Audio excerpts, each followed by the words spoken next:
Adeline Voorhees had always believed that at 80 years old, the only thing left to ask of life was a quiet chair, a warm meal, and the loyalty of the 3 children she had raised on her own. What she got instead was a folded eviction notice slid under her door on a Tuesday morning, and the bored faces of the very people whose diapers she had changed, whose nightmares she had soothed, whose college tuitions she had paid for, with hands that still ached every winter from 45 years of factory shift work. Evicted from the only home she had known since her husband Theron died, with one battered suitcase and a brass key her grandfather Silvio had pressed into her palm 55 years ago when she was just 25, Adeline walked alone toward the abandoned workshop on Linden Hollow Lane, a place her family laughed about and called the rotting shed, a place Addie had always called sanctuary. Before we jump back in, tell us where you're tuning in from, and if this story touches you, make sure you're subscribed, because tomorrow I've saved something extra special for you. Her children thought she was finished. They watched her hobble down that gravel road with her cane and her single bag and assumed she'd come crawling back by Thursday, begging for the assisted living placement they had already chosen for her.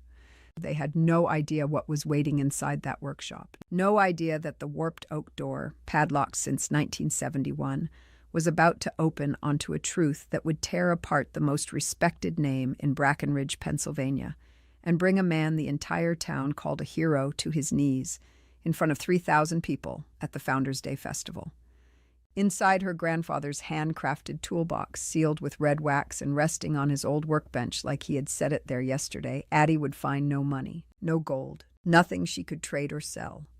What she found was something far more dangerous to the powerful men who had stolen her name: a set of original blueprints dated 1967, a patent application stamped before it was ever filed under another man's signature, and 4 yellowed letters sewn into the lining of a leather pouch, written by people who had watched an injustice happen 45 years ago and lacked the courage to speak while it mattered.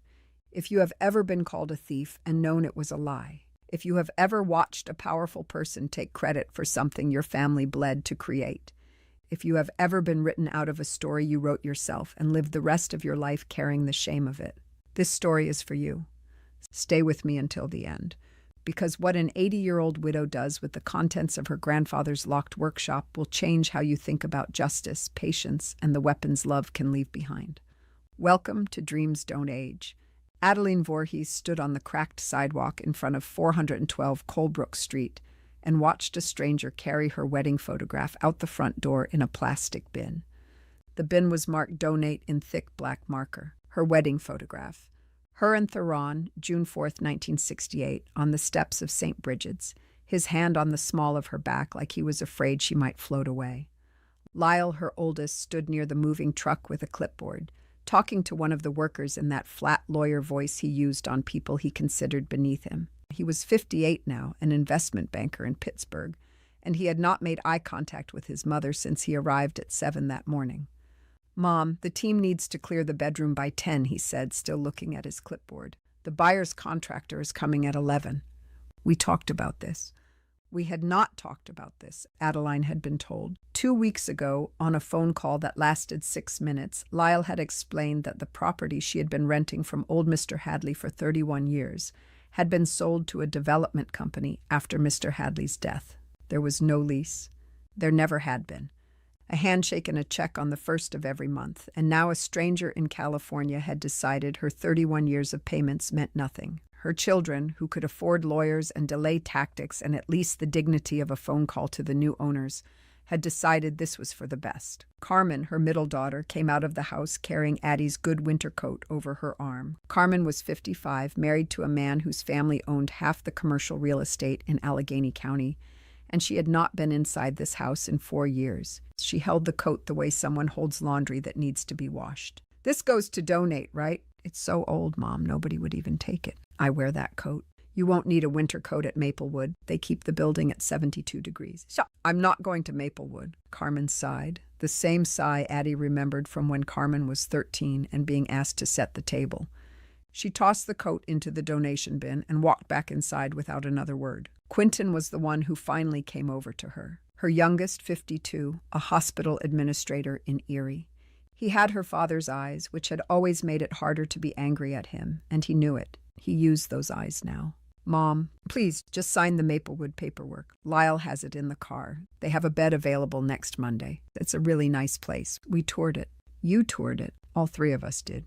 Without me. Mom, you wouldn't have come. That's the point, Quinn. That's exactly the point. He looked away. Behind him, the man with her wedding photograph was loading the bin into the truck. Adeline watched the white edge of the photo frame disappear into the dark of the truck bed and felt something inside her chest go very quiet, the way a room goes quiet when somebody finally stops shouting. "Where am I supposed to go?" she said. Not a question. A statement she wanted them to hear out loud, in their own ears, in front of the neighbors who had pulled their curtains aside to watch. Lyle finally looked up from the clipboard. "Mom, we've been over this. Maplewood.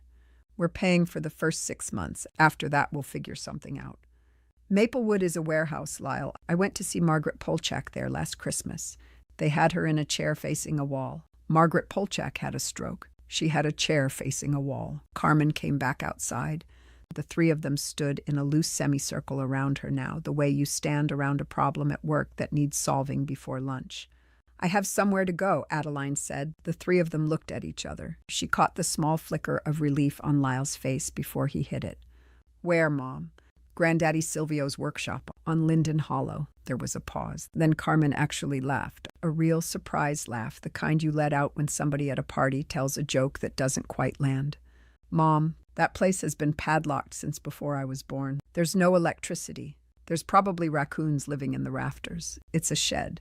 It's a workshop. It's a shed, Mom, and it's falling down. You can't be serious." Adeline reached into the pocket of the housecoat she was wearing and closed her fingers around the small brass key she had carried for 55 years. She had carried it through her wedding, through the births of these three people, through Theron's funeral, through every move and every winter and every bad year. She had never once used it. "I wasn't asking permission," she said. "I'm telling you where I'll be." She picked up the suitcase. It was heavier than she remembered. Adeline Voorhees walked the first quarter-mile down Colebrook Street with her three children watching her from the sidewalk in front of the house that was no longer hers. She did not turn around. She had learned a long time ago that turning around was something you only did when you were going back, and she was not going back. The suitcase had wheels, but the sidewalk in this part of Brackenridge was older than she was, buckled by tree roots and patched in mismatched concrete, and the wheels caught every few feet. After 2 blocks, she gave up on rolling it and started carrying it. The handle bit into her palm. She switched hands. Her cane tapped a rhythm against the broken cement, and she counted the taps in 4s, the way her mother had taught her to count rosary beads, because counting kept the panic small and manageable inside her chest.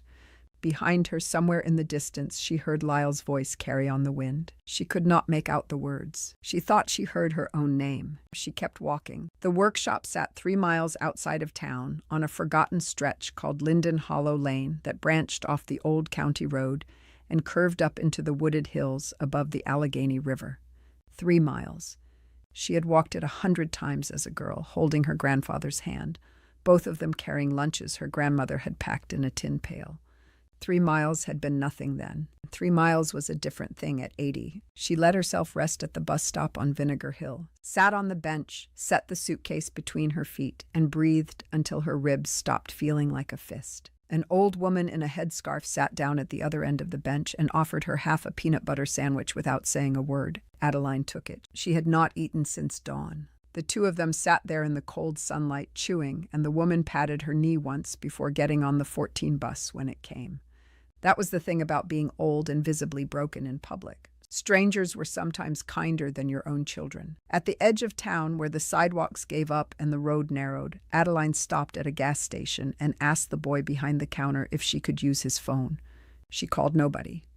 She just held the receiver to her ear for a minute so the boy would not feel sorry for her, and then she hung up and bought a bottle of water with the last of the cash in her housecoat pocket. $6.40. That was what was left of Adeline Voorhees in the world. She started walking again. The trees on Linden Hollow had grown in the 55 years since she had last walked this road. What used to be open pasture on both sides was now second-growth woods, sumac and locust, and the occasional old apple tree gone wild. The pavement gave way to gravel, and then the gravel gave way to a rutted dirt track that her grandfather Silvio had once kept smooth, with a horse-drawn drag he built himself out of railroad ties. Nobody had dragged this road in decades. Preparing and narrating this story took us a lot of time, so if you are enjoying it, subscribe to our channel. It means a lot to us. Now back to the story. The Beaumont property sat at the end of that road, 10 acres backed up against the state forest. The main house had burned in 1979, an electrical fire that her uncle Ronaldo had blamed on faulty knob and tube wiring, and her father had blamed in private on something else. The insurance had paid out, and the family had split the money, and Adeline had used her share to put new shingles on the Colebrook house and pay for Carmen's braces. The land had sat in the family trust ever since, too rural to develop, too sentimental to sell, and she had not set foot on it since the year before the fire. But the workshop had not burned. Silvio Beaumont had built it himself in 1952, a long, low structure of fieldstone and chestnut beam that he set into the side of the hill, so that the back wall was earth and the front faced south. He had built it before he built the house, because the workshop was where he made his living and the house was only where he slept. He had been a machinist by trade, but he had been an inventor by calling, and that workshop was where he had spent his evenings and his weekends for 30 years, drawing plans on butcher paper and turning brass on a lathe he had assembled from parts he salvaged out of a closed mill in Aliquippa. Adeline could see it now through the trees 50 yards ahead, the slate roof gone mossy and the chimney leaning, but the walls still standing. The same walls, the same heavy oak door, the same iron hinges her grandfather had forged in his own forge.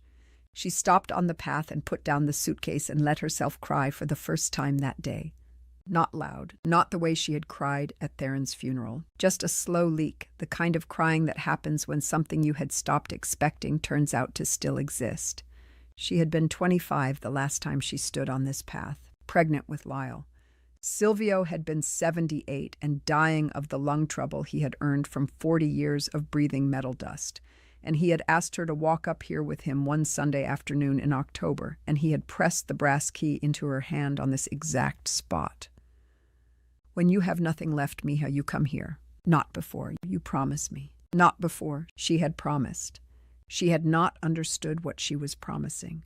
She had thought he was a frightened old man saying goodbye in the only way he knew how. 55 years later, with $6 in her pocket and a suitcase at her feet, Adeline Voorhees finally understood. She picked up the suitcase and walked the last 50 yards to the door. The padlock was a Yale, brass, the size of Adeline's fist. Silvio had bought it at the hardware store on 4th Street the same year he finished the workshop, and he had used the same key for 20 years before he gave a copy to her. The lock was crusted with green oxidation now, and a wasp's nest the size of a softball had been built and abandoned in the doorframe above it. She knocked the nest down with her cane. The brass key looked tiny in her palm. She had polished it once, decades ago, and then stopped polishing it because the polishing had felt like waiting for something she did not want to need. She fitted the key into the lock and twisted. Nothing. She twisted harder. The key bent slightly. She stopped, breathed, set down the suitcase, used both hands. The lock made a small dry sound like a bone clearing its throat, and gave. The hinges were a different problem. The door had swelled into its frame across 55 winters, and Adeline at 80 did not have the shoulder strength of Adeline at 25. She braced her cane against the doorframe, gripped the iron handle, leaned her whole weight back, and pulled. The door groaned. She pulled again. On the third try, it came open 6 inches with a sound like a tree splitting, and she shoved her hip into it until the gap was wide enough to squeeze through. The smell hit her first. Sawdust. Old sawdust, 55 years old, dry as a church. Linseed oil. The faint chemical sweetness of brass polish in a tin.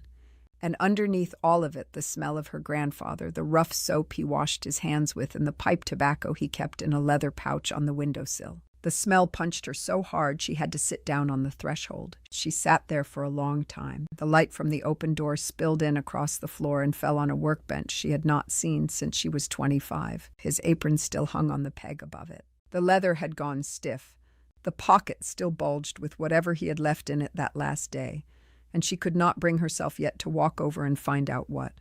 When she finally stood, she stood slowly, the way you stand in a church. The workshop was 40 feet long and 20 feet wide, with a beamed ceiling Silvio had carved his initials into above the lathe. SVB 1952. The lathe was still there. So was the milling machine, the bench grinder, the drill press he had built from a salvaged Singer sewing machine motor. A set of files hung above the bench in order of size, smallest to largest, each one in its leather sleeve. He had been a man who put things away. The workbench itself was clean. He had swept it before he padlocked the door. That was the part that almost broke her, more than the apron, more than the smell. He had known he was not coming back, and he had swept the workbench. In the center of the workbench, set carefully on a square of folded canvas, was a wooden toolbox.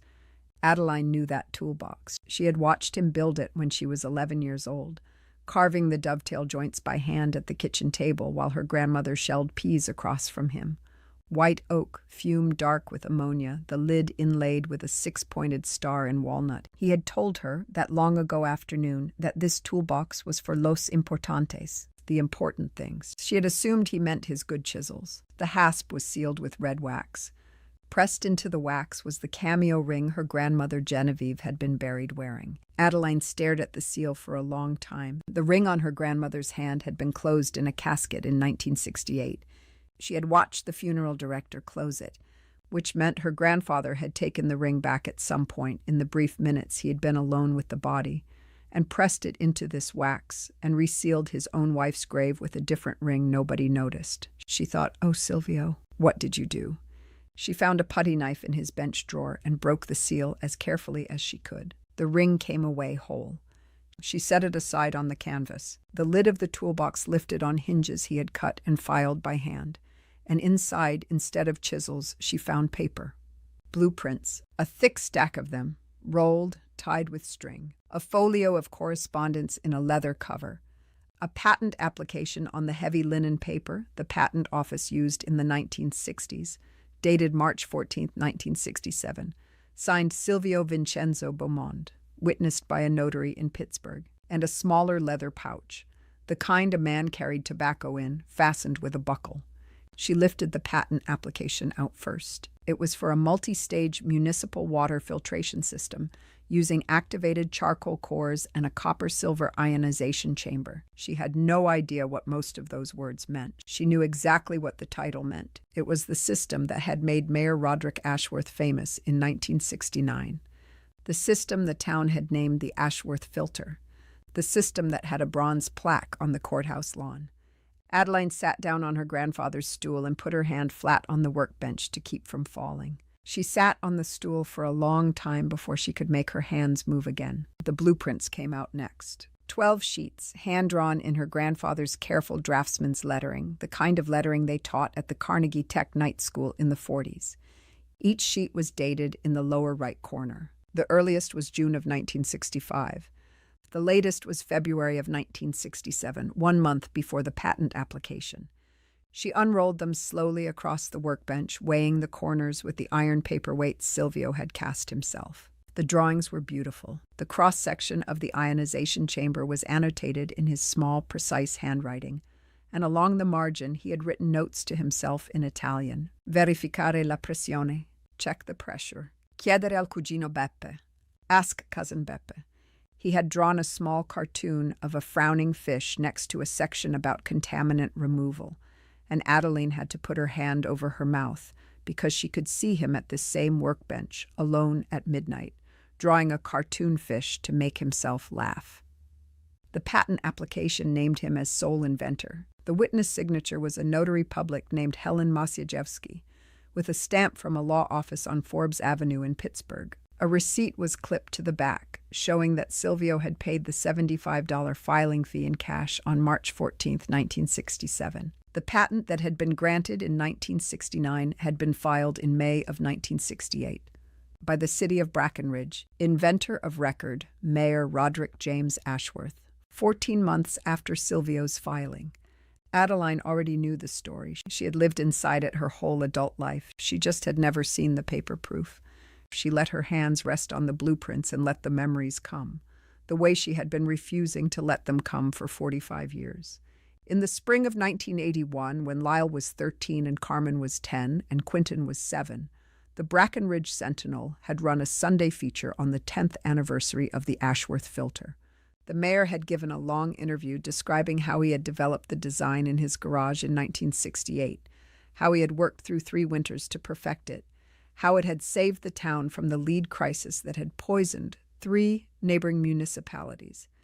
There was a photograph of him standing next to the prototype with his sleeves rolled up. Adeline had read the article at the kitchen table on a Sunday morning with Theron across from her drinking coffee, and she had said very quietly, "That's not his." Theron had looked up. "That's my grandfather's filter," she had said. "He showed me the drawings when I was a girl. That's Silvio's filter." Theron had taken her seriously. Theron had always taken her seriously. That was the thing about him, the thing that had made her marry him in the first place. So she had gone, that Monday afternoon, to the Sentinel office on 5th Street with a folder of nothing in her hand because she had nothing, only her memory of a workshop she had not been inside since 1971, and she had asked to speak to a reporter. She had told a young man named Daryl Pinsky that the mayor was lying, that the design was her grandfather's, that there were original drawings somewhere on the family property, if anyone would help her find them. Daryl Pinsky had taken notes. He had been polite. He had walked her to the door and shaken her hand. 3 weeks later, the Brackenridge police had arrived at her front door on a Tuesday morning while she was hanging laundry in the backyard. They had a warrant. They searched the house for 2 hours. They found in the trunk of Theron's Buick a coil of copper wire and a set of voltmeters that had been reported stolen from the Municipal Works Depot the previous Friday. She had never been in the Municipal Works Depot in her life. Theron had been at his job at the rolling mill on the night of the theft, with a punch card to prove it. None of that had mattered. The wire was in the trunk. The voltmeters were in the trunk. Adeline Voorhees had been arrested and charged with grand larceny and conspiracy to commit larceny, and the Sentinel had run her booking photograph on page 3 under the headline, "Local Woman Charged in Municipal Theft." The charges had been dropped 4 months later for insufficient evidence. By then, it had not mattered. She had been fired from her job at the bank. Her name had been the name people whispered at the grocery store. The paper had never run a retraction. Daryl Pinsky had moved to Cleveland. 6 weeks after the charges were dropped, the original Beaumont house on Linden Hollow had burned to the ground in an electrical fire that her uncle Ronaldo had blamed on faulty wiring and that her father had blamed in the kitchen at 3 a.m. while Adeline pretended to be asleep on the couch on something else. She had never spoken about any of it again, not to her children, not to Theron in his last years. The shame had been too big to carry into another room.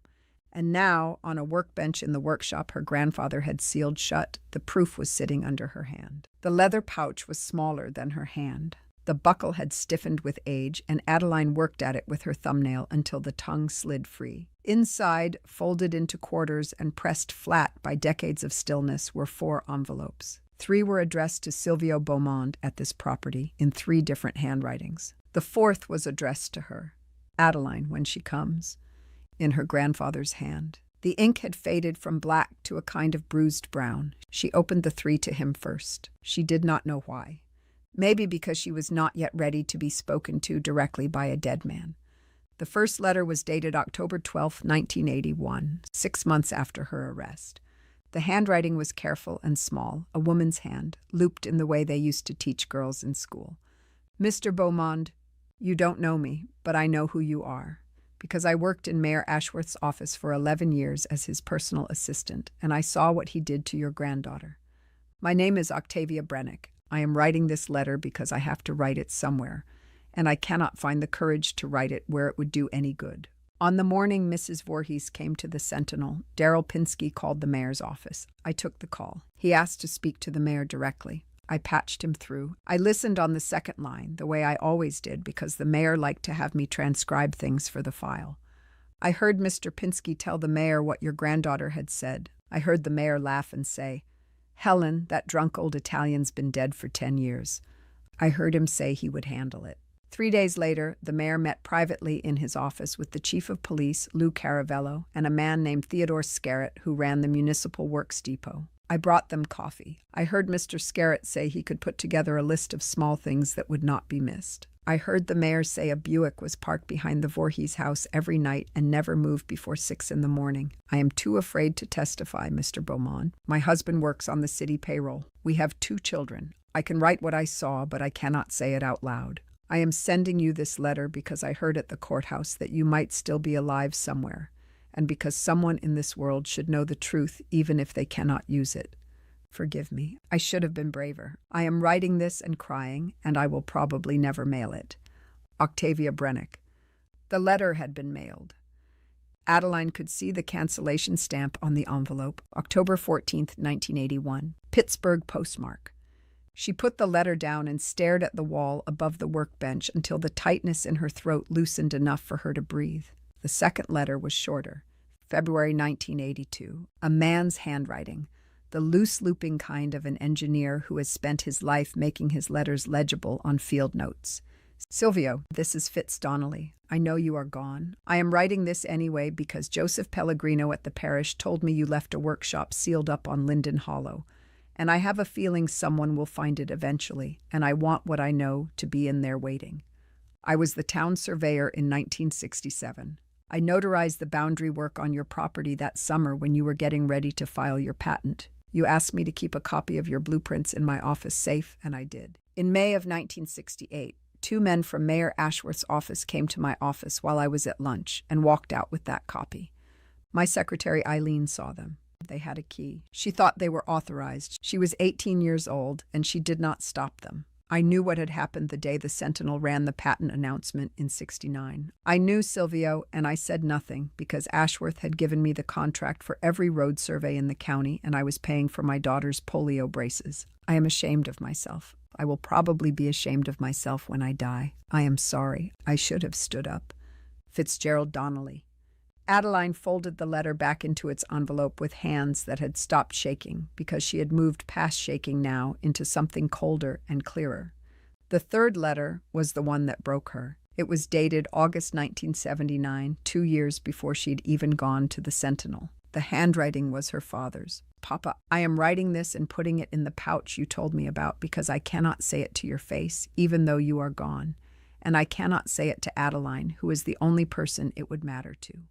Roderick Ashworth came to me in 1971, 3 weeks before you died. He gave me $5,000 in an envelope and told me that if I ever spoke about the filter, the workshop would burn, and so would my house, and so would my daughters. I took the money. I used it to pay your hospital bills. I am sorry, Papa. I am sorry, Adeline. I was a coward.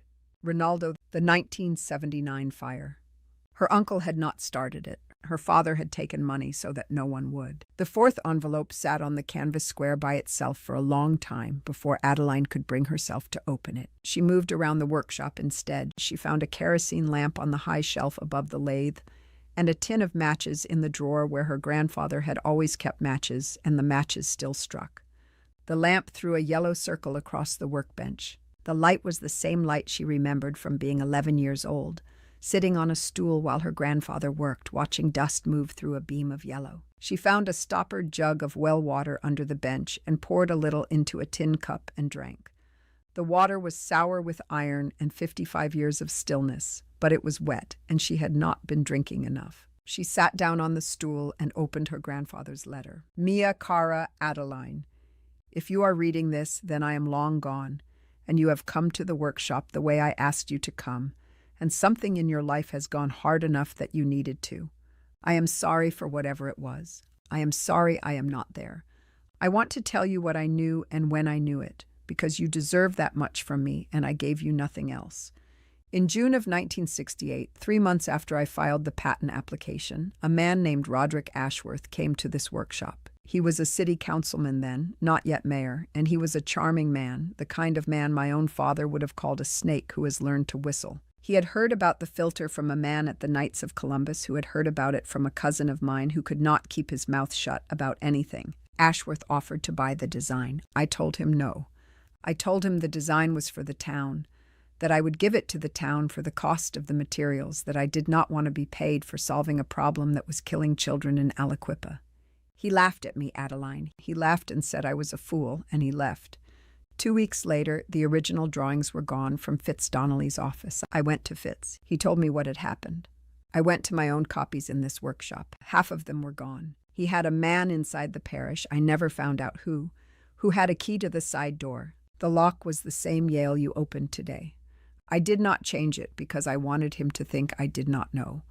I went to the Pittsburgh Patent Office in September of 1968 to ask about the status of my application. They told me a competing application had been filed by the city of Brackenridge in May, and that under the rules at the time, the city's filing would supersede mine because they had filed it as a municipal work and I'd filed it as a private inventor. They told me I could contest it. The contest would cost more money than I had. I had spent everything filing the first application. I came home and I did not tell anyone. Not your grandmother, not your father, not you. I want you to understand why, Adeline, even though you may not forgive me for it. Your grandmother was sick. The cancer had come back in her stomach. The doctors at Mercy were saying 6 months, and they were right within a week. I did not have the strength to fight Ashworth and watch her die at the same time. I chose to be with her. I let him have it. I told myself the filter would still clean the water, and the children in Aliquippa would still be saved, and that was what mattered. And the name on the plaque was vanity. That was a lie I told myself so I could sleep. The name on the plaque was not vanity. The name on the plaque was you. Because then your grandmother died, and I sealed her ring into the wax of the toolbox so that you would know I had been there with her until the last minute. And 3 months later, your father came to me in tears and told me Ashworth had threatened to burn this workshop in his house and yours. And I understood that the man was not finished with us. He was never going to be finished with us because a man who steals does not stop being afraid of the person he stole from. And a man who is afraid of you for the rest of his life will eventually try to hurt you to make the fear stop. I gave your father the money to keep him quiet, not the money Ashworth gave him, my own money from the workshop savings. Rinaldo never knew. I told him the 5,000 was a gift from me. I wanted him to be able to live with himself. I sealed the workshop in October of 1971, 3 weeks before I died. I put everything in the toolbox. I asked Octavia Brennick's mother, who was a woman I had known a long time, to listen for any letters that might come, because I had a feeling someone would write what they could not say. She did. They came. I put them in the pouch. I am sorry, Adeline. I should have fought him. I let a sick old man's love be bigger than his courage. Use what is in this box. Tell the truth, or do not. It is yours now. I love you. I never stopped. Nonno Silvio Adeline sat with the letter in her lap and watched the yellow lamplight move on the wall. Then she folded the letter, put it back in the envelope, and stood up. She had work to do before morning. Adeline did not sleep that night. She made a kind of bed out of 2 horse blankets she found in the cedar chest by the door, and she lay down on the workbench because the floor was cold. But she did not sleep. She thought instead. She thought about what she had and what it was worth, and where to put it down so that the most people would see it at once. The Brackenridge Founders' Day Festival ran the 3rd Saturday of every September. Tomorrow was Saturday. 3,000 people on the courthouse lawn, the high school marching band, the rib competition, the speeches. Mayor Ashworth had retired in 2009, but he still sat on the platform every year as Mayor Emeritus and Honorary Founders' Day Chair. He still gave a short address. He still posed for the photograph next to the bronze plaque of his filter. She thought about how she would carry the papers. She found a leather satchel of her grandfather's hanging on a peg, the kind a draftsman used to carry rolled drawings, and the satchel still smelled like him. She put the patent application in first, then the blueprints rolled tight and tied with the original string, then the 4 letters, ordered the way they would need to be read. She thought about what she would wear. Her good coat had been donated. She had what she had walked there in. A house coat, a pair of orthopedic shoes, the cardigan over the house coat. In her grandfather's footlocker, under his work clothes, she found something she did not expect. A man's wool overcoat, dark charcoal, almost new.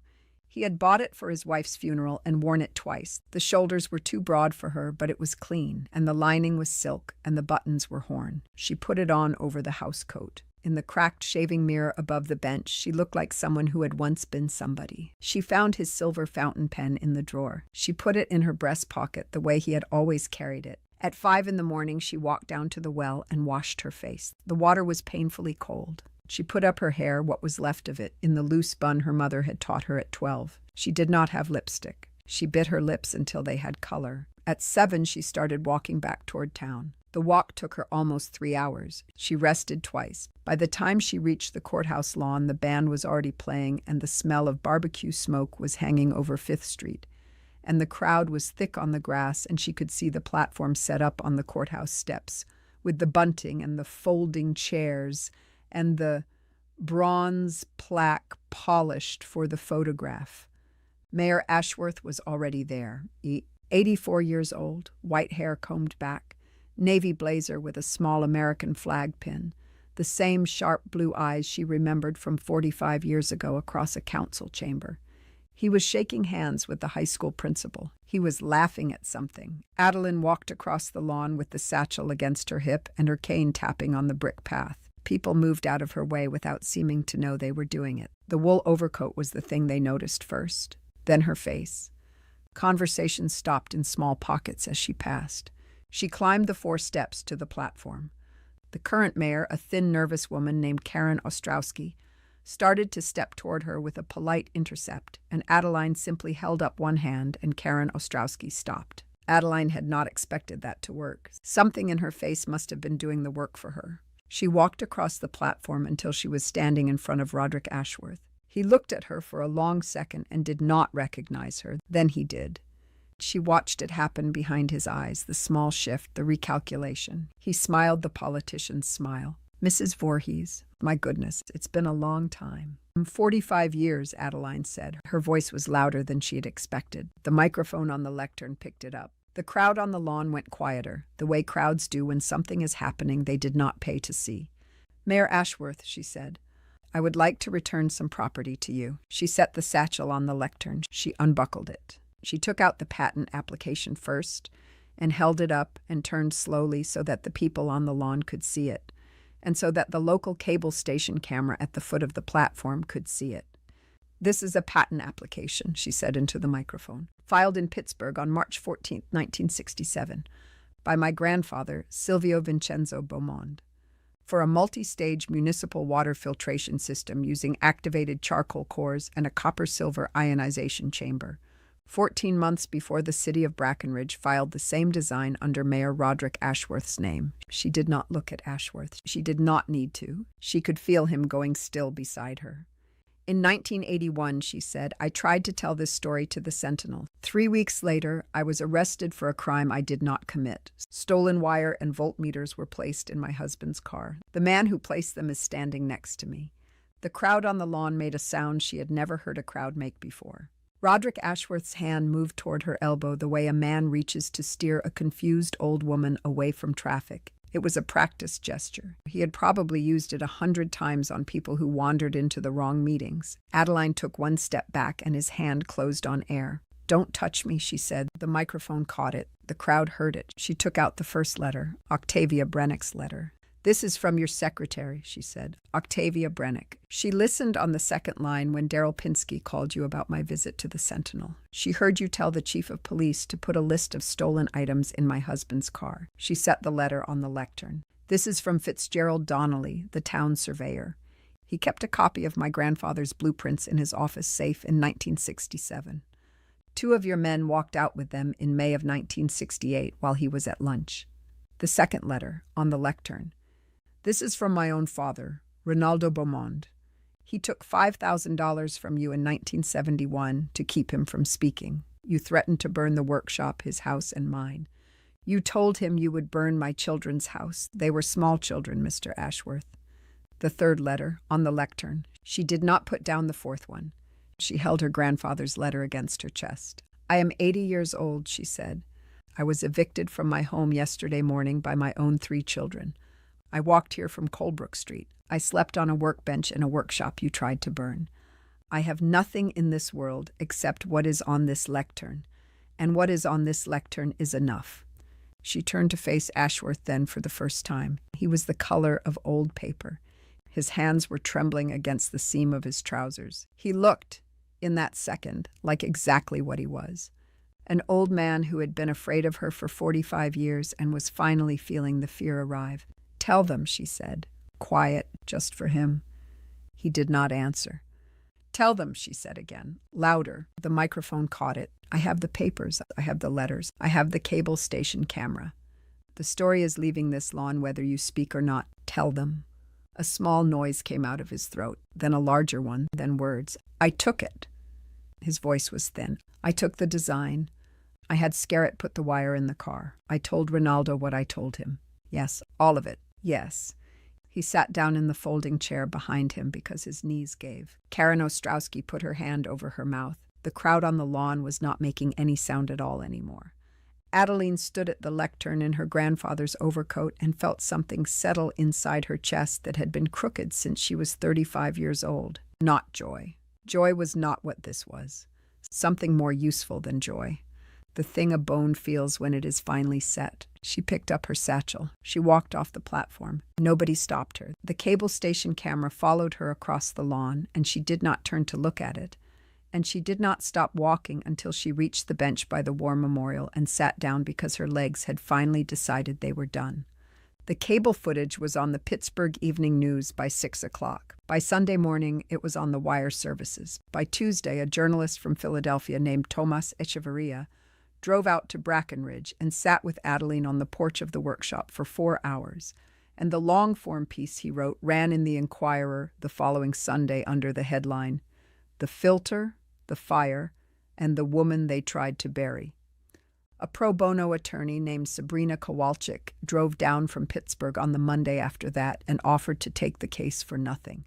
The settlement, when it came, was not a fortune by anyone's standard, but it was enough to buy a small brick house on Vine Street, enough to have the workshop's roof properly repaired, enough that Adeline would not have to ask anyone for anything for the rest of her life. Her 3 children came to her in the second week, all 3 of them in the same car. Lyle had been crying.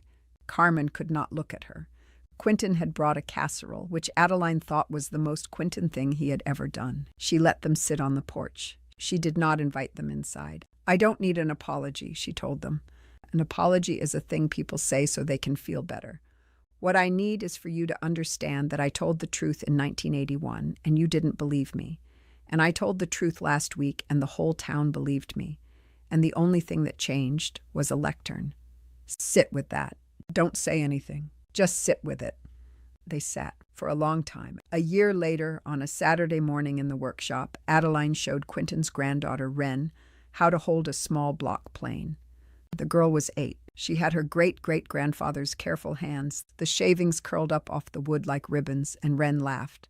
And Adeline watched her laugh and did not say anything for a minute because some things are better watched than spoken about. Silvio's initials were carved in the beam above them.